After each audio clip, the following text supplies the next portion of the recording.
Namaskar.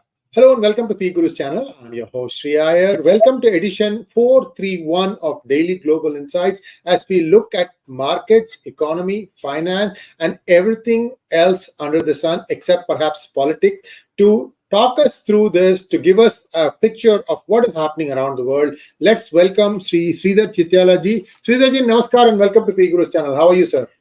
Namaskar, good morning or good evening to you. Hope all is well. Doing very well. The markets are buoyant. Everybody is smiling. That's the good news. Sriji? Thank you so much, sir. It sounds almost like a PG Buddha story. Lark is on the thing, something, and something is on the something. Yeah, something. So therefore, always, Biden has few tricks up his sleeves and Mr. Dr. Powell has got few tricks up his sleeves and everybody is smiling. Yes, indeed. We're going to start by sharing a slide deck with our viewers, Sridharji. So let me bring up the slide deck because that's what we've prepared for our viewers. Before we go in, please, viewers, like this video. If you've not subscribed, please do subscribe. And we would love to hear from you by way of comments. Do tell us what you thought was good about it, what you thought was not enough. Everything that you feel about this show, please feel free to share it with us. We are going to try and see the best we can be in giving you, in a small capsule, in a tight capsule, a lot of things happening around the world. Over to you, Sridharji. I will not say anything anymore. Great. Thank you so much for setting the context. Well, I think let's roll the clock back from where we started. A few months ago, we said, the 2023 could be a very difficult year coming on the back of rising interest rates. Interest rates continue to have risen. We had predicted a very depressive outlook, a global economic growth of 1.9% and United States barely making the positive territory and Europe in the negative territory. Lo and behold, the clock has moved. But 2023 appeared to be a decent year within the context of rising rates. So we finished the year not at depressive rate, but around 3%. We haven't finished as yet, but pretty close. Year to date, we are up around 3%. Very much driven by investments coming from both private, but significantly from the government sector. The consumption which spurred up as a result of the government spending, and then, of course, many of the smaller nations and larger nations, including, started to make exports because they were depressed in the 2020 to 22 period as a result of COVID and geopolitical tensions. So on the back of investments, consumption, spending, as well as the exports, we saw spurt right around the world on the economic side. Obviously, the major economies grew at 1.6%. or 1.5%, and the emerging markets grew at around 4%, very much driven by markets such as India and China. China was less buoyant, but India was really very buoyant in terms of two things. One is growth as well as stabilizing the oil markets, because India was doing something very smart in right through 2020. So India continues to be the main growth story. Sir, let's take a quick look at growth projections now, how things look in 2022, what's happened in 2023, and looking forward, how do some of the bigger economies are going to be faring? Over to you, sir. Thank you. So looking at 2022 post COVID situation, tremendous amount of latent cash, and then, of course, the fiscal programs which are very lax in terms of the government pumping money into the economy, saw growths around 3.5% around the world. Obviously, the major economies grew around 2.6%, and then the minor economies kind of grew around 4.1%. Now, roll the clock forward, and I think we continue to see the momentum, notwithstanding the fact that we had almost 200 basis point hike in interest rates, but we had a little bit of a tapered outlook in the advanced economies, growing at 1.5%, and then the other emerging markets, including Latin America, Middle East, Africa, and Asia, all growing around 4%.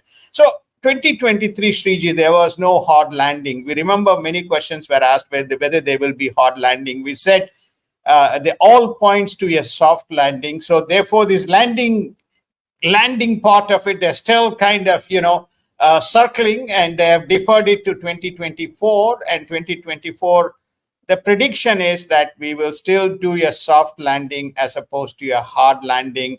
And 2024 is also an election year in the United States. So there could be, notwithstanding the stiff position of Dr. Powell, we may see some concessions in interest rates because interest rates are at all-time high. We'll cover that in that section.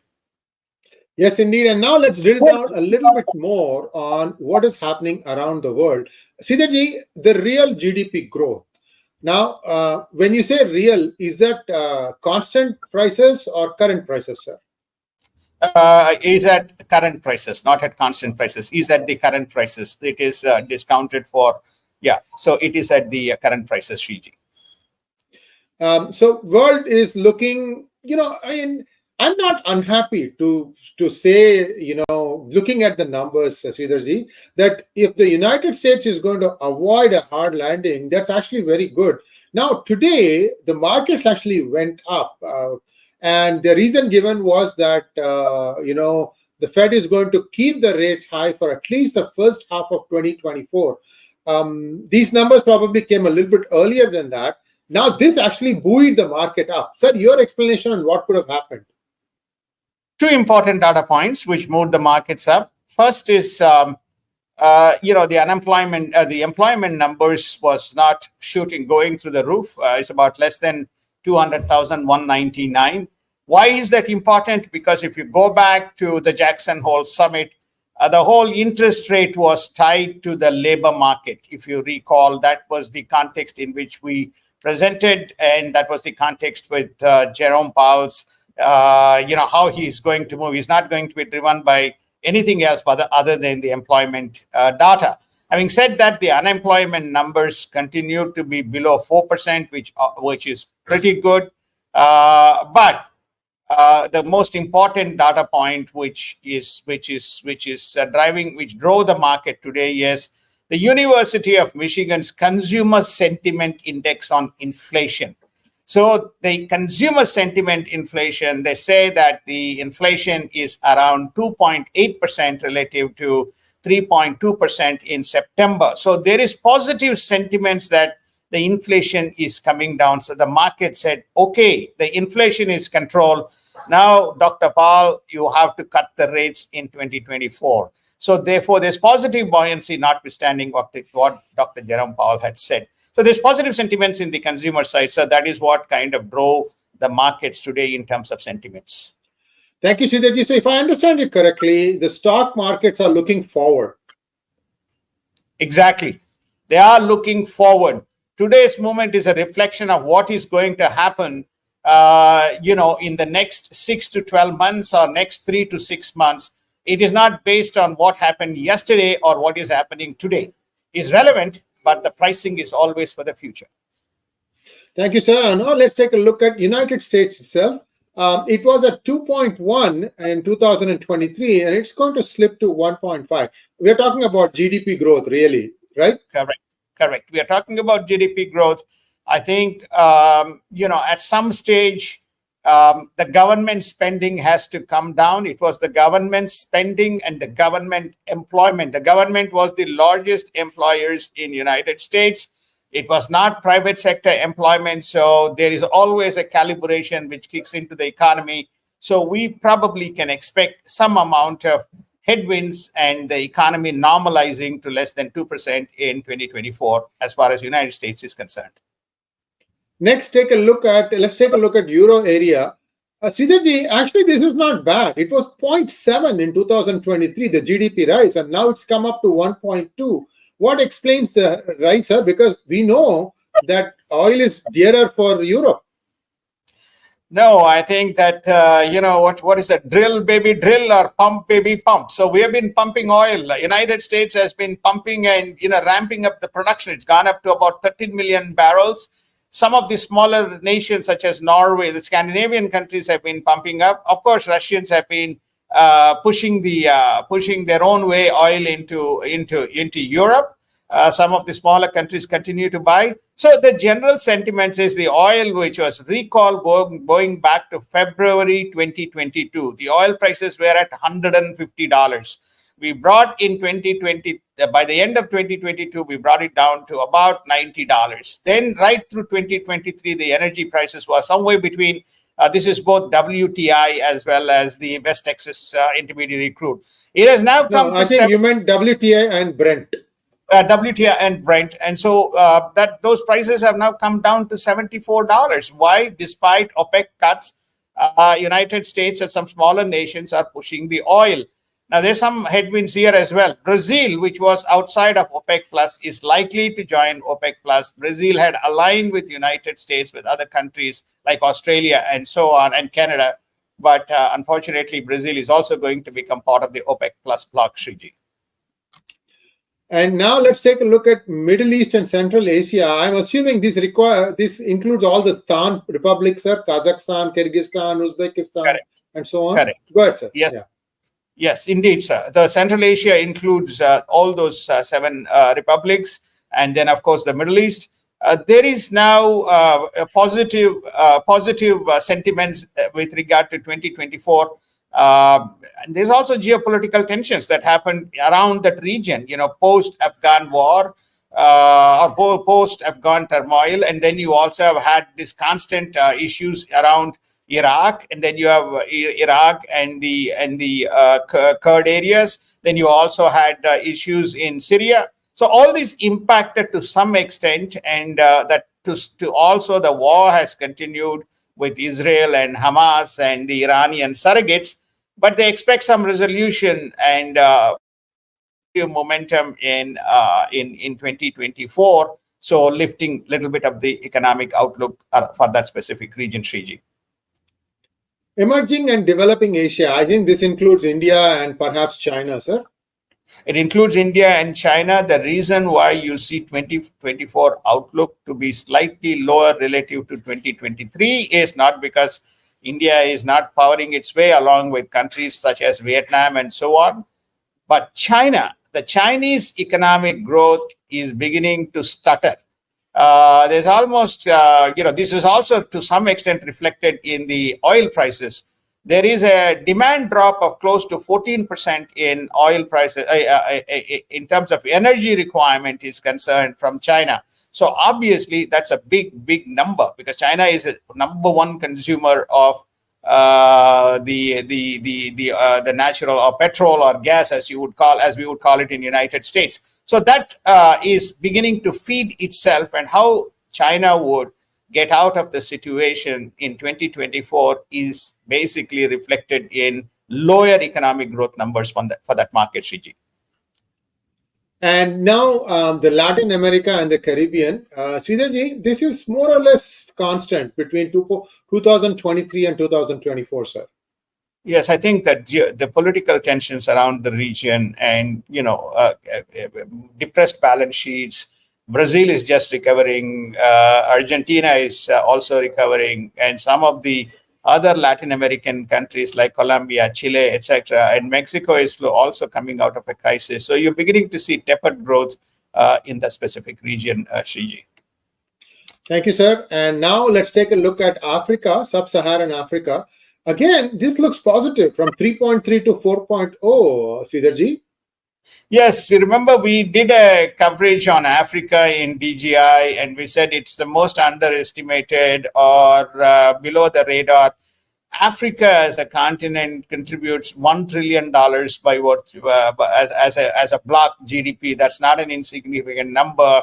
So I think there was a lot of political tensions in Africa that seems to taper down. There was also, various Western European nations playing a part and trying to assert their rights in the region.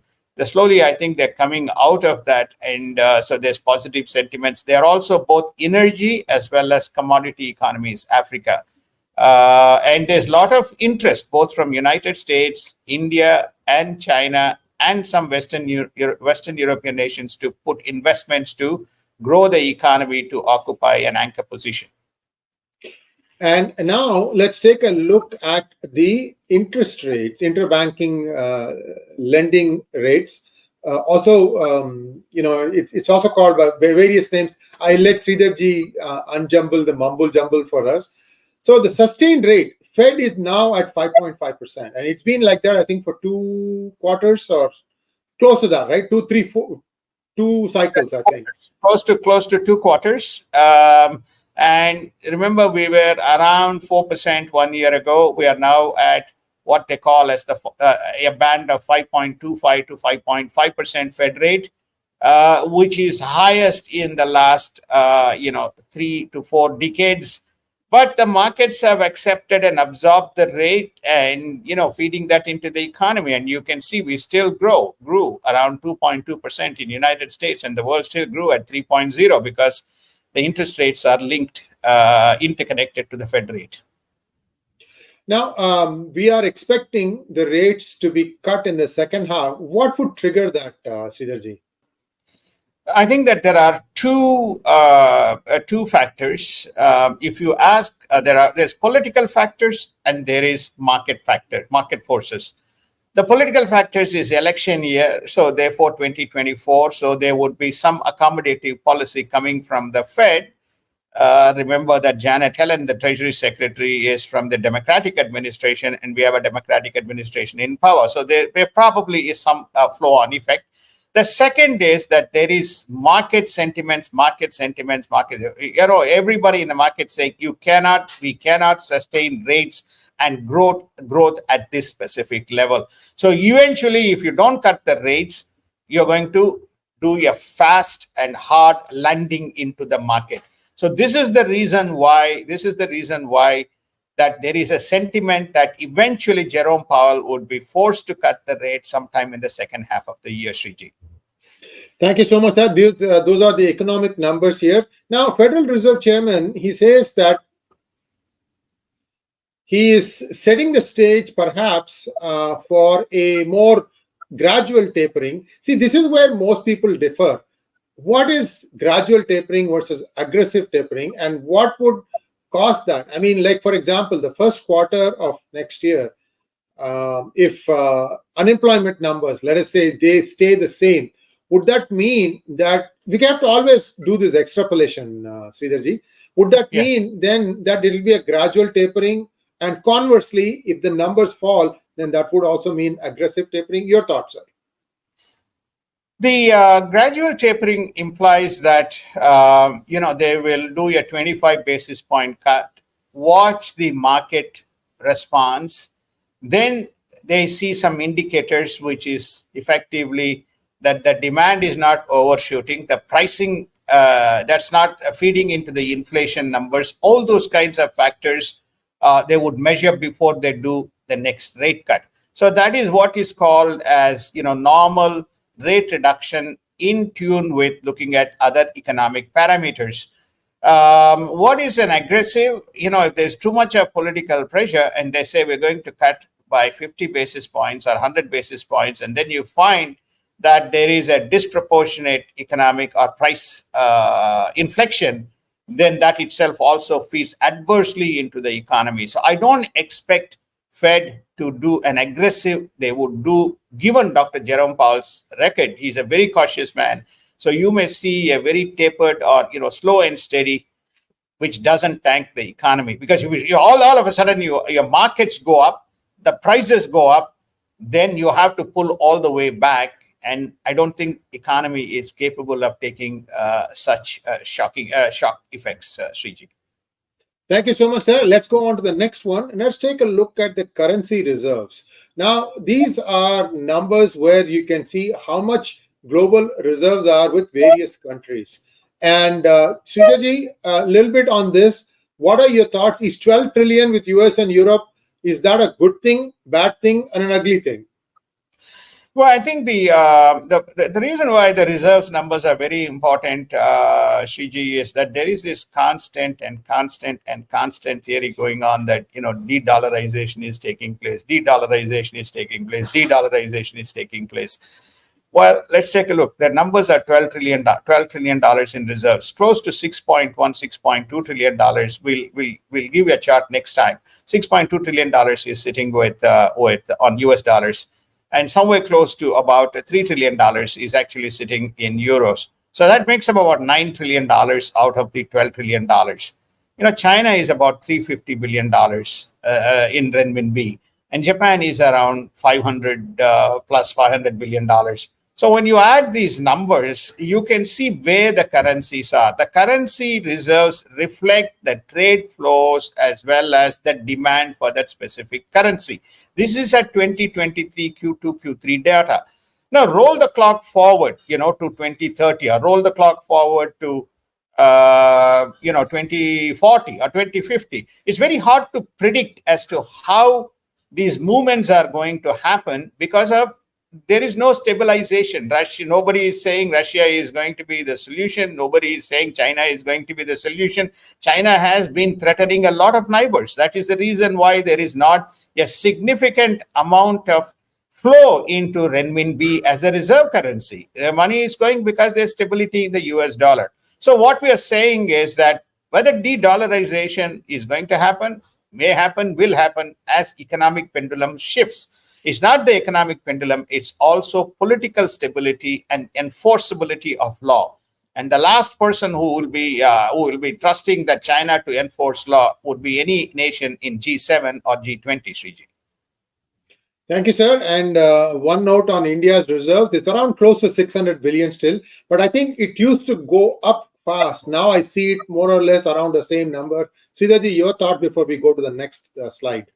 Yeah, 650 billion, 650, 660 billion was the reserves. If you recall, we covered again this notion, but they have spent a good chunk of money in protecting or in stabilizing the currency. They have also spent money on imports, from an economic stability point of view. So it's hovering around 600 billion, a very good number. My belief is that when India hits $5 trillion, you will see that it will be around 750, 15% of the GDP will roughly translate. It's a very good number, Shriji.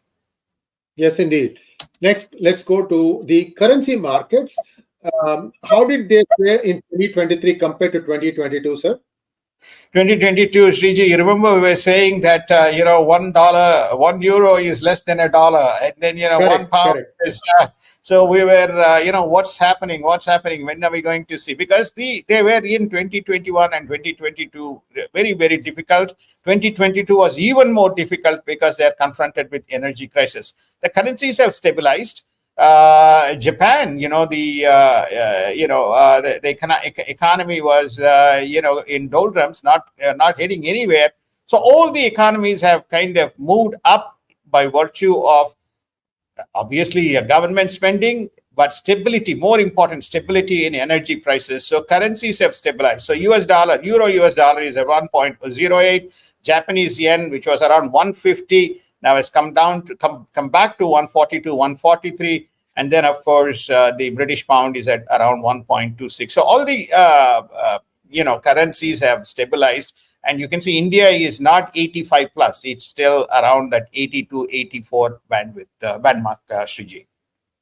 Thank you, sir. And let's take a look at the global equities markets. Now, viewers, we've always said this thing. United States has the biggest stock market, and all the others kind of pale in comparison. Maybe London Stock Exchange a little bit. Sridharji may disagree with me or agree with me, but that has been my perception that, this is the biggest stock market in the world. How did they do in 2023, sir? Excellent. I think your observation that United States is the largest equities market is by a long stretch is the correct observation. Close to $60 trillion of the $110 trillion of the market cap is sitting in United States. India is $4 trillion. China is about $6.7 trillion.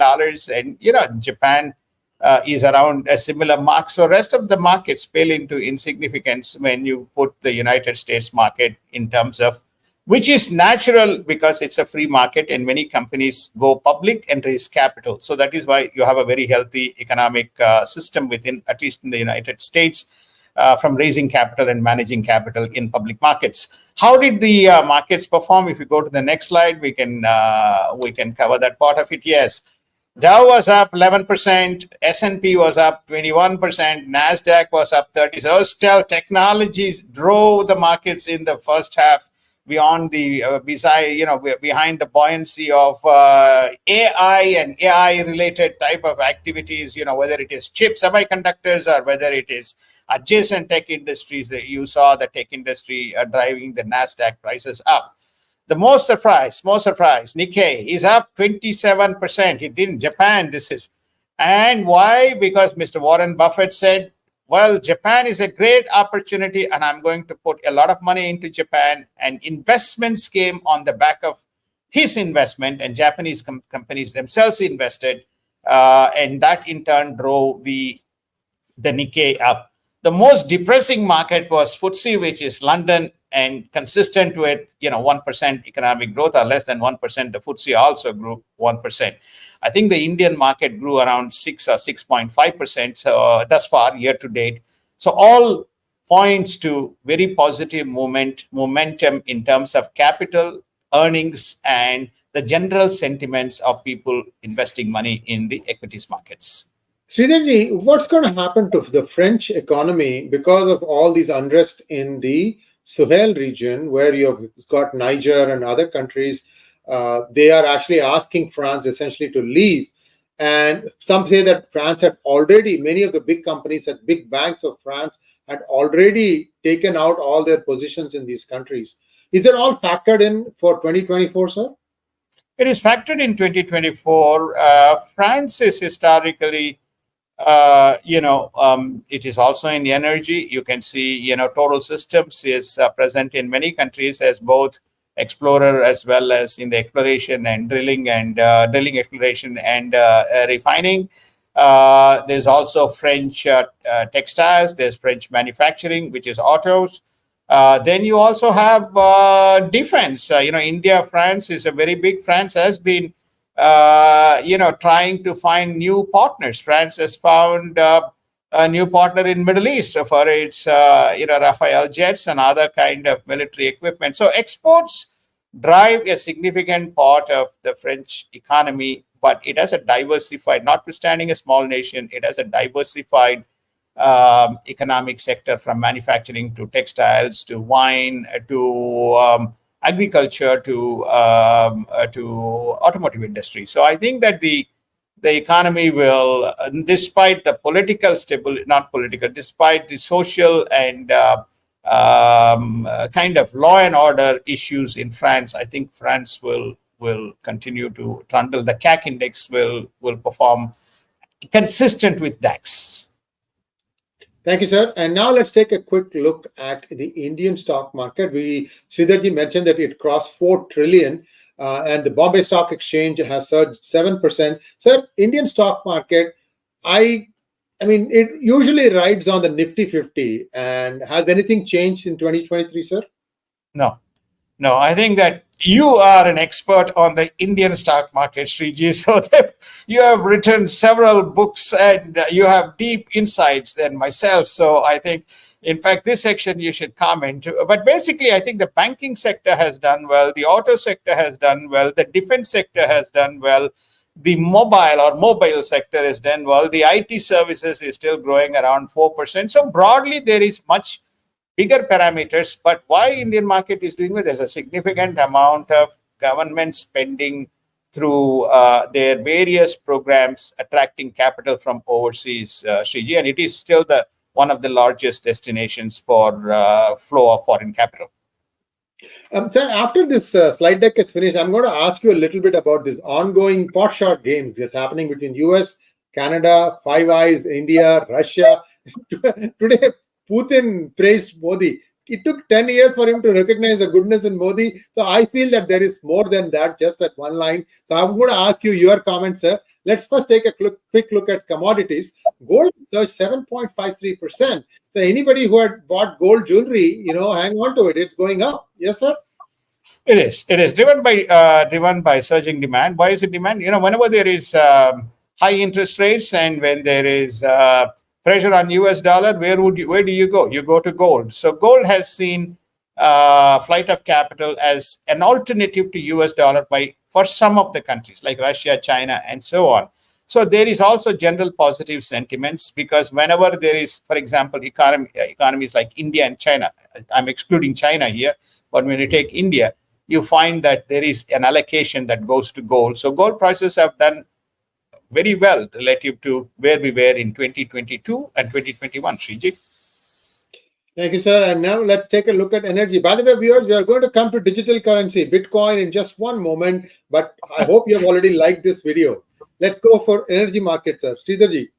Energy markets. This is the biggest news. WTI crude is at $70. We touched on this. Brent is at 75. What has driven it? It is pump, baby, pump. Biden, who was reluctant, ordered more pumping so that, again, it's an election. Energy czars and climate czars were saying, stop.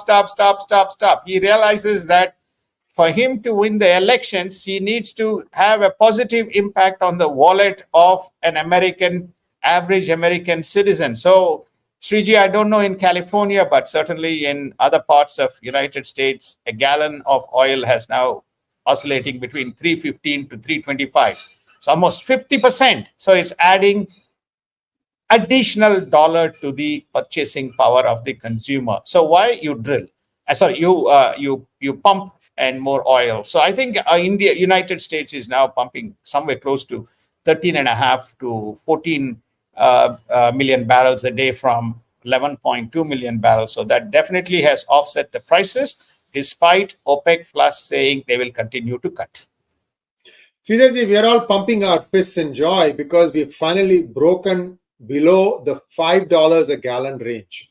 And viewers, we pay $1.12 per gallon as taxes. I don't know where it's going. It's a big giant sinkhole. And I hope Mr. Newsom has a change of heart, because if he's going to do this thing to the whole country, he's going to say tax, baby, tax. And I don't know where we are going to be able to find that extra money to pay taxes. This is just my 2 cents, sir. Now, the strategic petroleum reserve levels, have they come back up, Sridharji? No, they have not. They're still at a depressive, they're around the 40% mark. And that's a cause for concern. And the reason why it's a cause for concern is that should United States go into a war-like situation, usually the strategic petroleum reserve is where they go to in terms of, filling up all these planes with the fuel that is required to get them into the seas. So I think, I don't know whether Biden is going to, augment the reserves, given he has got progressive group, which is fighting the climate and cutting off the shale gas. And then, of course, we covered this in the last DGI, ExxonMobil guy saying, don't cut shale production, but build better energy efficiency and emission management systems, but not by cutting shale gas. Anyway, this is where we are, Sriji. I sympathize with the Californians. They are extremely liberal and generous, so they tax themselves to fund their own fellow citizens. And now, the most important thing, cryptocurrencies. Sridharji, what's your take on how the Bitcoin has performed in 2023? Where do you think it is going to be going? Is this also a hedge against the dollar, sir? Look, I think, everybody dumped us and market pundits came and said, this is what it is. Exactly 1 year ago, the market cap of the crypto was around 859 billion or 840 billion. We covered this.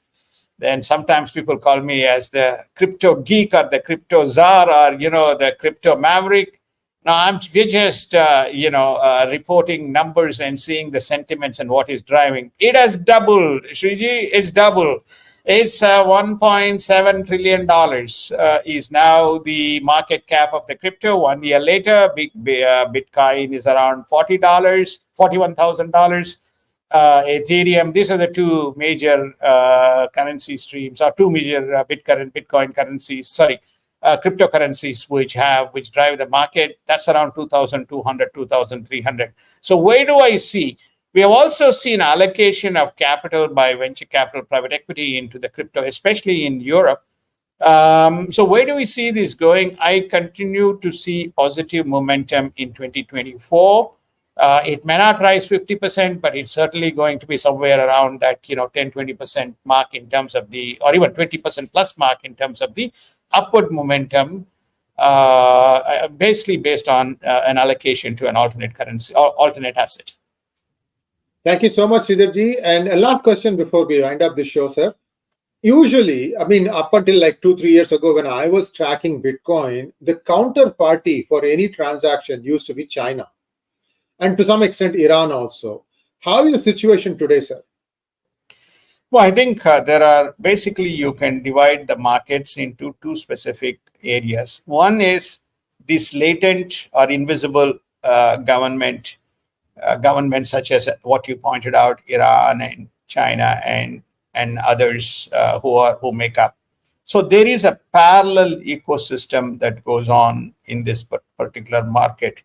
It is still, as you correctly point out or raise the issue, it's this much of the criticism stems from lack of supervision and lack of fiduciary control and lack of oversight.